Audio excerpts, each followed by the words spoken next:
ভয়ঙ্কর একটি দুর্ঘটনা ঘটে গেল অহল্যবাই রোডে, বাঁকুড়া থেকে কাশীপুরগামী রাস্তায় ঘাট রাঙামাটি মোড়ের সামনাসামনি একটা জায়গায়। তো বন্ধুরা দেখতে পাচ্ছ একটা ম্যাটাডোরে করে টমেটো বোঝাই গাড়ি আসছিল।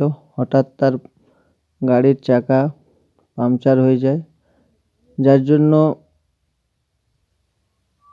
একটা অ্যাক্সিডেন্ট ঘটে যায়।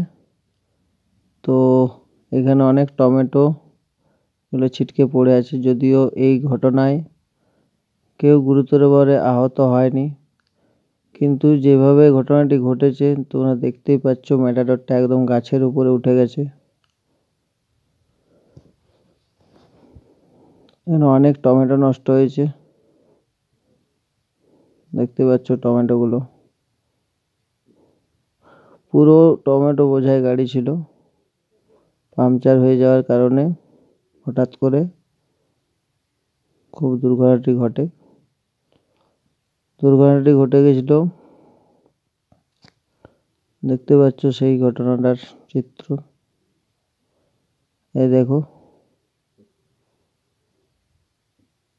এই ঘটনায় কেউ গুরুতরভাবে সেরকম আহত হয়নি, একটু সামান্য চোট পেয়েছে যিনি ড্রাইভার ছিলেন। অনেক টমেটো ছিল।